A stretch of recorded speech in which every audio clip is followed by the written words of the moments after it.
Hello ladies and gentlemen, and welcome back to my channel for another Hot Toys Diecast 1/6 scale Iron Man The Origins collection, I think is what they're calling it, figure unboxing and review. Today we're taking a look at Iron Man, this time in blue. It's the stealth version. Now I got mine from toyswonderland.com. Link for that is in the description below. They have pay in 4 and a loyalty program. If you are heading down to the description, why not hit that subscribe, bell notification icon, and join button, so you're notified as soon as a brand new review goes live on the channel. As for the box art, no complaints from me. This is some beautiful box art. The colours are striking and the finish is striking. We've got an image of the figure himself, front and centre, with this metallic sort of sheen in the background. Hot Toys exclusive up top, that stunning Marvel Comics logo, and the comic book Iron Man style logo as well. Then down the bottom with this soft baby blue, it just sets the entire thing off, contrasting with the bright red. Don't just take my word for it, you can see the finish. When the light hits this metallic section, it's just the top half with these comic book panels. Oh, it pops. I would love to be able to display this box art behind the actual figure. And I know I'm not alone in that. I envy the collectors that do have the room to display the packaging. Hot Toys, they put a lot of effort, sometimes, into the packaging. On the back, we have more of that metallic finish with a bunch more comic book panels. Love to see it. Iron Man up top, and warnings and legal info. Then on the side, for the foam block housing the figure itself, a Marvel Comics logo actually sculpted into the surface. I'm gonna be honest, the first figure in this line, that just classic red and gold suit Iron Man, I wanted to love it, I really did. It's just that the clear plastic didn't work for me. I don't know what the hell they were thinking. Now, it turns out that all they had to do was tint the clear plastic in the correct color, and immediately it looks so much better. Enter the stealth suit. Tinting the clear plastic in blue, genius move, and I think it achieves the effect that they were going for the first time round. Just so much better. What we are going to do now is get all of his accessories laid out in the light box and take a closer look at everything he comes with. Starting off with the display base first, which is done in the hexagonal style. It's nice and thin and it's a hexagon, hence hexagonal. In the middle we have this chrome metallic blue circle and also a classic looking Iron Man logo. Check out all that little circuitry. Then for the rest of the image, it is this rough texture, so it's a bit more grippy. Around the front, Iron Man. Once again, a classic logo, this time not chrome blue, just chrome. Up the top, a multi-jointed flight pole arm and a spring-loaded waist clamp. I know it looks like he comes with a lot of stuff, and technically in terms of sheer piece count, he does. He has everything that you get in chrome blue, also in either painted metallic blue and transparent. But it's just that, transparent blue plastic pieces of armor or mirrored chrome pieces of armor. You do get a full set of everything you see on the right in mirrored chrome, and then the same thing with the transparent blue. A full set of the transparent blue plastic armor as well. Now that doesn't mean that you can replace all of the clear plastic with mirror chrome. You can't. We'll discuss that a little bit later. In terms of faceplates, multiple options, my favorite of which is the spiky horned faceplate. Just so iconic. And lastly, some hands. No blast effects, no Tony Stark head sculpt, just hands. You do get some repulsor blasting ones with the translucent repulsor section in bright red, and yes, the light will pass through if you do decide to undertake the torturous task of installing the batteries in the forearms and then flicking the switch. Totally up to you. There's some nice detail here. They're ribbed all the way down on both sides. Then for the articulated finger hands, they're articulated. You can bend them at multiple points, and the thumb is on a ball joint and there's a bend midway. What we are going to do now though is get Stealth Iron Man himself out here. Standing straight up and down in the light box, no crazy poses or accessories or anything like that. This figure is so pretty, Hot Toys. Thank you. This blue color with the tinted plastic and the metallic pearlescent paint and the red eyes and the red arc reactor. Something about this color scheme is just my jam. It just works for me, and maybe it's because blue is my favorite color. I don't know. The proportions are great. He's muscular where he needs to be. This is, after all, comic book Iron Man. We will discuss what that means in just a second. And somehow, it just works where the previous version didn't. I cannot wait to do a comparison and actually pinpoint why this one looks so much better. Up close and personal, kicking things off with the first helmet combo. We do have multiple combos to look at, and we will in just a second. I reckon this look is the most modern look out of the bunch. The crown version of the faceplate, that one to me just screams retro way more than this one does. Don't get me wrong, it's still classic at the end of the day. You've got translucent plastic around the back, and you can see the sculpt work underneath the transparent plastic. Tinting it blue this time, it looks so much better than the original. Then for the faceplate, some sculpted in line work for the mouth and the chin with washers in the crevices to bring out all of that sculpt work. And the metallic blue, beautiful. It's deep and rich and lush. There's a flake to it, and when the light hits it, you can see all of those smooth edges sculpted into the faceplate itself. See, to me, this is classic Iron Man. This is so retro, giving him these little fins up on top. I'm displaying him like this all the time, every day in my collection. This is the look I want to see. Let me know which is your favorite. Weigh in down below in the comments section. Once you have seen all of the combos, I want to know which look you prefer. He also has those rounded smooth edges like for his eyebrows, giving him a little bit more definition when the light hits it. Also up the top around the crown. Then his mouth is much more visible this time with this little grill painted in gunmetal. His eyes are lit up in red, great contrast against the blue. And this time on the top of his helmet, some of that rib detailing. You will see more of that rib detailing on the rest of him. Oh damn, this chrome blue faceplate, I thought 100% it's going back in the box. I'm not using chrome for the faceplate, it would just hide all of those smooth, soft sculpted edges. It doesn't, it highlights them. I don't know what it is about the chrome, that luster, that shine, but the fact that you can now see reflections in it and the reflections are warping around the eyebrows and the cheek area, that highlights all of that sculpted detail rather than hides it. You can still see all of the line work around the mouth, and there is this subtle silver edge, which I'm not sure was intended. This is the winner for me. I already told you I like the other horned faceplate. It's just the classic look that speaks to me personally. Now that it's in chrome, even better. All of that good stuff I was mentioning about just the regular, more modern faceplate with the rounded edges, it applies here thanks to that chrome finish. And the mouth, it somehow just stands out even more against the chrome. You would think that for a comic book Iron Man, and for a design like this being smooth and muscular, they wouldn't add more detail underneath flaps and various moving panels. They have. You can still open up these flaps and panels around the back just like the first comic book Iron Man figure. And unfortunately, another carryover from the first comic book Iron Man figure, you can see the battery compartment and the screw and the power button. It's not a deal breaker, it is around the back after all, yet including opening flaps and panels and more detail painted, mind you, underneath the flaps, that just tells me that Hot Toys are intending for you to show off the back of the figure. So then you would see that battery compartment. There is some sculpt work around the rim of the arc reactor, and it's cast in this transparent red plastic. It's opaque enough that with the LEDs turned off, it doesn't really matter. It's still vibrant and it still stands out against the transparent blue. Then up the top, two mini overflow arc reactors, if you will. There is some sculpt work on the chest plate underneath all of this blue plastic, and the plastic itself is sculpted to look like musculature. If you're wondering why, because you've only seen modern day Iron Man suits, back in the day, this was all liquid metal, and it went over the top of Tony just did a kind of techie undersuit. So he looked ripped as hell, and that's why it looks like this. All of the sculpted musculature, I actually like it. It adds once again to the retro look and feel. And you only really see all of this subdermal sculpt work and the metallic blue paint applications when the light hits it. It adds a lot of depth. I'm not sure that I love this. The chrome chest plate I could have sworn was going to be a winner. This faceplate is so striking that automatically I thought the blue chrome, 100% no question. The rest of the abs and the underside of his chest armor, it's all still transparent plastic, and we don't have any additional swap out pieces for the rest of the transparent.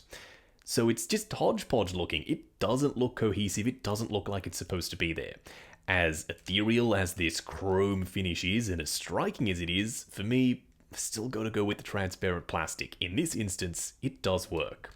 Now, he does have these arm bands, and underneath the arm bands, you've got some sculpt work and some silver paint, which I'm fairly certain is the only silver paint on the entire figure. For the arms themselves, that lighter metallic blue with some panel lines and some defined biceps. Dude is jacked once again. And you can opt to remove these transparent bits of plastic if you so choose.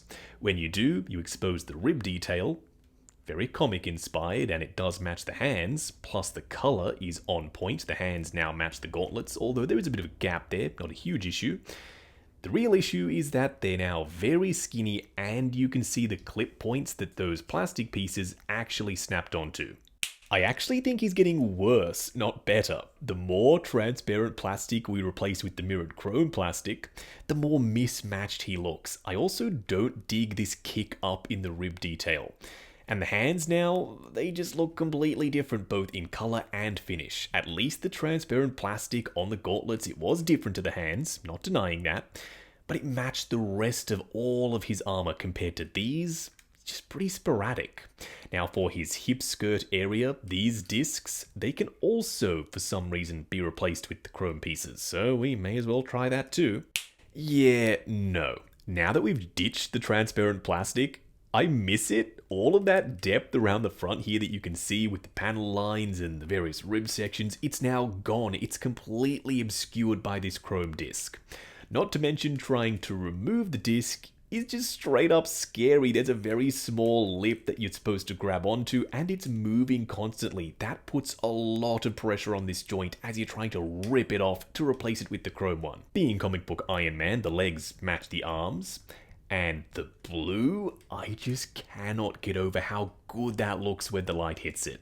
All of the panel lines are present, and you still have the moving parts and pieces that reveal some hidden detail when you bend the knees. More on that later. Coming down to the boots, got the transparent plastic, and you can see that added depth. All of that sculpt work underneath is visible. For now, you just wait and see. When I snap my fingers, this is going to be completely gone, because we've got some more chrome pieces to pop on. It's just so random having these boot guard pieces be chrome, but then the rest of the foot be transparent. No, once again, it just does not work for me. On the underside of the feet, you do have some sculpted tread. Some very visible screws do reveal themselves, however. I also forgot to mention that even though the faceplate is that chrome finish, it's a different color of blue. So that means if you did want to go with transparent plastic for the rest of him, not using the chrome pieces for the various armor plates, you can still use this faceplate, because it doesn't match the rest of the chrome anyway. For a quick side-by-side comparison, on the left, the stealth version of Iron Man from the Origins collection, and on the right, also Iron Man from the Origins collection. It's the clear plastic version, yay! No. The stealth version, how good does he look? He looks so much nicer than the classic red and gold suit. And it's killing me to say that. That one should be the superior figure. Thanks to that transparent plastic, it isn't. I'd even go so far as to say the blue version is 10 times better, just aesthetically speaking. I'm not talking about which one is more iconic. That, of course, has to go to the red and gold, no question. Just based on pure aesthetics alone, my recommendation to you would be the blue one. Going over articulation, starting off with Iron Man's head sculpt. It's on an articulated neck. There's a ball joint down the bottom, and up the top, another ball joint, but also it's on a hinge. Combined, looking forward to there, looking up to there, more than enough for flight poses in my opinion, swivel and pivot side to side. The arms extend out at the shoulders, they will go up to there, they'll go forward and back, the full 360, butterfly joint as well, that hinges up and down. Swivel at the bicep, double bend at the elbow going just to about 90 before this piece collides with the bicep. Then for the wrist peg, it's a ball joint. The torso is multi-segmented. We've got a ball joint and all of these panels, they're articulated. Combined, they'll crunch forward to there, going back to there. Just don't forget to push them down to close up the gapping. Up the top, this gap, it really can't be avoided, so just don't crunch it as far back as I did. You get swivel and pivot side to side. Before you get to extending and moving the legs, you do want to move these hip skirts out the way, the side discs and also the front ones. The legs can drop down on ratchets, a couple of clicks, going forward to there, going out to there. You also have swivel at the upper thigh. There is a double ratcheted bend at the knee going past 90, and my favorite detail, at least when it comes to articulation, is these panels split and move around to cover the gaps and to reveal some hidden detail. The feet, being clear plastic, they're a little bit tricky to grip onto. Also, this panel is spring-loaded, so it should get out of your way if everything works correctly. They do go forward and back, they swivel and pivot side to side. And lastly, toe articulation. Moving on to the 3 cool and 3 annoying things. The first annoying thing, and I had this issue with the original version as well, you can see the battery compartment and the light switch on the back of him and on the top of his head sculpt through the translucent plastic. It's not as obvious here because of the blue, yet you can still see it though. The second annoying thing, which doesn't bug me, I do want to stress that, it might bug some people, it's the finish on the chrome pieces. The way they've done this is pretty simple. They've electroplated these plastic pieces in silver chrome, then over the top of that silver, they've used some kind of transparent blue paint. And unfortunately, the coverage just isn't perfect. You can see that there is some silver still poking through in the recessed areas under lips and also around the edges. The third annoying thing is not the artwork on the display base. This thing is freaking stunning. It's the fact that we don't have any options when it comes to how to attach Iron Man to the stand. They just include a flight pole, whereas this connector is a universal one. Don't believe me? Look at that, now it's got a crotch grabber. Hot Toys, come on, give us the option. If it is compatible with the crotch grabber, why not just throw one in? The first cool thing, the transparent plastic, it works this time, going with transparent tinted blue plastic rather than just clear, relying on the panels underneath to provide the color. It adds depth, it makes it look ethereal, like there's this kind of layer on the outside, and I think the first time, that's what they were going for. They didn't quite achieve it as well as they have done the second time round. The second cool thing is all of the switch out pieces. This Iron Man is just so customizable. If you don't like the transparent plastic, you can do away with some of it. If you don't like the metallic blue, you have chrome blue. So you can mix and match all of the pieces and, fingers crossed, create your perfect stealth comic book Iron Man. The third cool thing, it's a small one, it really is, and I've already mentioned it in the articulation segment, just one more time, it's this moving panel on the leg. It's integrated so seamlessly, when the leg is straight up and down, you wouldn't even know that that is a moving panel. All of these lines, they're sculpted so well that it just looks like one smooth piece. But when you bend it, look at that, some hidden sculpted detail underneath that panel. Wrapping up on Hot Toys' stealth version Iron Man based off his appearance in Marvel Comics and this Origins collection. This is a great figure. The only thing that's kind of driving me crazy, I have to do a mini rant, I promise it won't take long, but I have to. Hot Toys, what the hell? Why are you so scared about these comic book looks? Instead of just going for it hell for leather, releasing a beautiful, simple, classic red and gold suit at the offset, you were so worried about them not selling that you said, oh no, we have to partner with an artist. That's the way we make sure they sell for sure, right? Wrong. When has that ever worked for you? When you do partner with an artist, you always shit out these cursed things like Venomized Iron Man and all those other weird collabs. There was no need. The classic comic book look for Iron Man is strong and iconic enough that once you had sold people on that first one, they would have been all in on the line. Now that we've had that clear plastic one, people aren't in on the line. People are out. There's not even much chatter about that original one. There's not even much chatter about these new ones, War Machine and this stealth blue one. You've killed the line, and it's only because you were too scared to go at it on your own and go all the way in. You, Hot Toys, have killed this line. Not us, not collectors who didn't want to purchase them. The reason they didn't want to purchase them is because they didn't look the way they're supposed to. The obsession with the clear plastic thanks to PS Studio, that is what killed this line. So, now that we have Stealth Blue Iron Man, is he good? Well, he's freaking fantastic. He is a triumph. He's the best in the line so far. But he comes at the end of the line where it's a little bit too little too late, unfortunately. Now, I got mine from toyswonderland.com. Link for that is in the description below. They have Pay in 4 and a loyalty program. While you're down there, why not hit that subscribe, bell notification icon, and join button if you like the sound of seeing your name in the end credits of my reviews. Like, comment, and subscribe, and we'll catch you in the next video.